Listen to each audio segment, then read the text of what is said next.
সবাই বলে এই বট গাছের নিচে নাকি অশরীরী আত্মা বাস করে। কেউ নাকি এই গাছের ধারে কাছেও আসতে পারে না।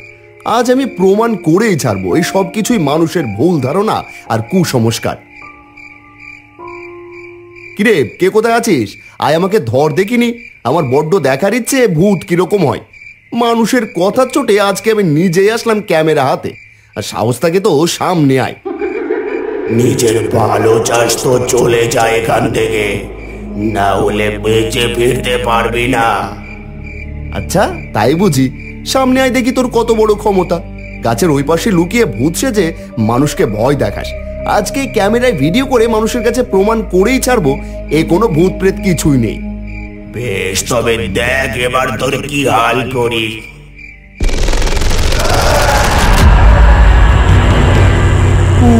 ওরে বাবারে, এ তো দেখছি সত্যি কোনো অশরীরী। নিজের পায়ে নিজেই কুড়ুল মারলি, আজ তোকে আমার হাত থেকে কেউ বাঁচাতে পারবে না। আমাকে ছেড়ে দাও, আমাকে ছেড়ে দাও। আমার ভুল হয়ে গেছে, আমি চলে যাচ্ছি, আর কখনো এখানে আসবো না। এখানে যে একবার আসে সে আমার হাত থেকে বেঁচে ফিরতে পারে না। তবে আজকে আমার মেয়ের জন্মদিন ছিল, তাই চিন্তা করেছিলাম আজকে অন্তত কেউ আসলে তাকে কিছু করবো না। সেজন্যই তোকে চলে যেতে বলেছিলাম, কিন্তু তুই আমার কথা শুনলি না। আজ তুই আমার হাতেই মরবি।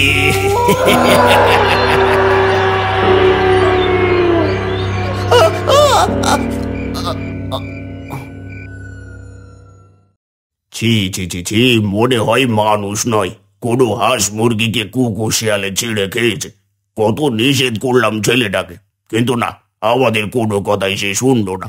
নিজের জেদ পূরণ করতে এসে আমাদের কাউকে না বলি রাতের বেলায় বট গাছের সামনে আসলো। এখন দেখো অবস্থা, এই বয়সে মারা গেলে ওর বাবা মা কিভাবে সহ্য করবে। দেখো তোমার বাবা মার চিন্তা, আজকে সে মারা গেছে, কাল আর একজন যাবে, তারপর একদিন তুমি, না হয় আমি। এভাবে কতদিন চলবে? এর একটা বিহিত আজকে করতেই হবে। আজকে আমি চন্দ্রপুর থেকে এক বড় তান্ত্রিককে নিয়ে আসব। এই বট গাছে শয়তানকে শেষ না করে আমি স্নান অবধি করবো না বলে দিল। হ্যাঁ হ্যাঁ, আপনি ঠিকই বলেছেন কাকা। যত দেরি করব ততই আমাদের মধ্যে কেউ না কেউ মারা পড়বে এই নরপিশাচের হাতে। চলুন, আমিও যাব আপনার সাথে। এই শুনে নে শয়তান, তোর সময় খুব তাড়াতাড়ি শেষ হতে চলেছে। তোকে যদি এই গাছ থেকে চিরতরে বিদায় করতে না পেরেছি, তবে আমার নামও খগেন বাড়াই নয়। এই চল, তোরা লাশটাকে নিয়ে যাওয়ার ব্যবস্থা কর। কই গো গিন্নি, বিকেল হয়ে গেল, আমি চললাম, না হলে বাড়ি ফিরতে আবার বেশি রাত হয়ে যাবে। ঠিক আছে, তাড়াতাড়ি এসো। হ্যাঁ আসবো, তবে সন্ধ্যের আগে গরুগুলো গোয়ালে রেখে দিও। এই নিয়ে তোমাকে ভাবতে হবে না, তুমি যাও। সে তো যাবই গিন্নি, আজ ওই বট গাছের পিশাচটাকে শেষ না করা পর্যন্ত আমার ঘুম হবে না। জলজান্ত একটা ছেলেকে সে আজ কিভাবে মেরে ফেললো।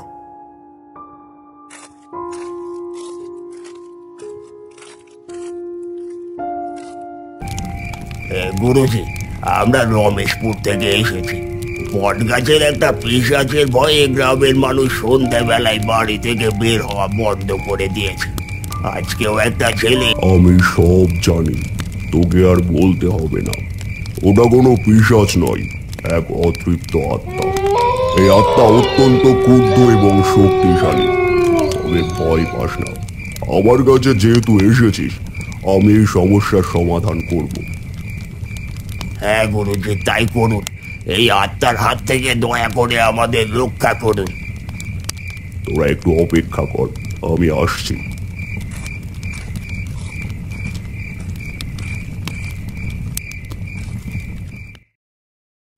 ওই অশরীরী আত্মা, তোকে আমি আহ্বান করছি, সামনে এসে নিজেকে প্রকাশ কর আর নিজের অপূর্ণ ইচ্ছেগুলো আমাকে বল। আমাকে আহ্বান করলি তো নিজের মৃত্যু ডেকে আনলি। আজ তোদের সব কটাকে মেরে এই বট গাছের ওপর ঝুলিয়ে রাখবো। কাকে শেষ করবে সেটা তুই এখনই দেখবি। তোর সময় শেষ। আজ তোর এমন অবস্থা করব যে নরকে যাওয়ারও অবস্থা থাকবে না। ওম হ্রিং হ্রিং হ্রিং স্বাহা, ওম হ্রিং হ্রিং স্বাহা। বন্ধ কর এই আগুন, এক্ষুনি বন্ধ কর। আমি সহ্য করতে পারছি না, রাহুলের চরম মূল্য দিতে হবে তোকে। তোকে বলে দিচ্ছি, তাড়াতাড়ি বন্ধ কর। আচ্ছা, তবে আমাকেই ভয় দেখাচ্ছিস? এই নে। আমাকে ছেড়ে দে, আমি চলে যাব। আমাকে ছেড়ে দে, আমি এক্ষুনি চলে যাব। আর কারো ক্ষতি করবো না। এখন বল, তুই কেন এত মানুষকে মারলি? কি ক্ষতি করেছে এরা তোর? আমি এক সময় পাশের গ্রামেই থাকতাম। একদিন আমার মেয়ের বিয়ের জন্য ব্যাংক থেকে 50,000 টাকা ঋণ নিয়ে এই পথে বাড়ি ফিরছিলাম। আরে ও দাদা, এত রাত্রে যাচ্ছেন কোথায়? আপনাকে তো আগে কখনো দেখিনি। এই তো এই পাশের গ্রামেই যাচ্ছি। শহরে গিয়েছিলাম, তাই একটু ফিরতে রাত হয়ে গেল। আচ্ছা, বুঝতে পেরেছি। ব্যাগে কি নিয়ে যাচ্ছেন একটু দেখি তো। তেমন কিছু না, কিছু কাপড় চোপড় আছে। আমার দেরি হয়ে যাচ্ছে, তাড়াতাড়ি বাড়িতে যেতে হবে। বেশ, তবে তাড়াতাড়ি বাড়ি যা। এই বলে আমার ব্যাগটা কেড়ে নেয়। আমার সাথে এমন করবেন না দাদা, ব্যাগটা দিয়ে দিন। আমার মেয়ের বিয়ে, তাই কিছু টাকা ব্যাংক থেকে ঋণ নিয়ে আনলাম। এই চুপ কর, বেশি কথা বললে একদম গলা কেটে রাস্তায় ফেলে রাখবো। সোজা বাড়ি চলে যা, কোনো টাকা পাবি না। আপনাদের পায়ে পড়ছি দাদা, একমাত্র মেয়ে আমার। অনেক কষ্ট করে এই টাকাগুলো এনেছি। এই টাকা না হলে মেয়ের বিয়ে দিতে পারবো না। আপনারা দয়া করে আমার টাকাগুলো ফিরিয়ে দিন। ওরা আমার কোনো কথা শুনলো না, কোনোভাবেই আমার টাকাগুলো ফেরত দিল না। হঠাৎ ওদের মধ্য থেকে একজন এসে আমার গলা চেপে ধরে। ভালোভাবে চলে যেতে বললাম, গেলি না, মরে বল। তোরা ঠিক করলি না, প্রতিশোধ আমি নেবই। তোদের কাউকে ছাড়বো না, কাউকে না। সেদিন থেকেই আমি এই বট গাছে আটকে আছি। যতদিন না আমি ওদেরকে শেষ করতে পারবো, ততদিন আমি এখান থেকে যাব না। তুই তাহলে গ্রামের সাধারণ মানুষকে কেন মারলি? তারা তো তোর কোনো ক্ষতি করেনি। তোর উচিত ছিল ওই 3 জন শয়তানের অপেক্ষা করা। আর তুই যদি এই নির্দোষ মানুষদের ক্ষতি না করতি, তবে আমি অবশ্যই তোর প্রতিশোধ নিতে সাহায্য করতাম। এখন তুই চলে যা এখান থেকে। আমি ওদেরকে না মেরে কোথাও যাব না। ওদের জন্য না জানি আমার বউ সন্তান কিভাবে আছে। আমি দেখতে পাচ্ছি তোর মেয়ের বিয়ে হয়ে গেছে অনেক আগেই। তার একটা পুত্র সন্তানও আছে। তাই এদের চিন্তা না করে তুই এখান থেকে চলে যা। আমি তোমার কথা বিশ্বাস করি না। তান্ত্রিক কখনো মিথ্যে বলে না। এই দেখ। সত্যি তো? হ্যাঁ, এটাই আমার মেয়ে। ধন্যবাদ বাবা, আপনাকে অনেক ধন্যবাদ। আমি তোকে এই বট গাছ থেকে মুক্ত করে দিচ্ছি। এবার তুই চলে যা এখান থেকে। তাতে তোর এবং গ্রামের মানুষের সবারই ভালো হবে।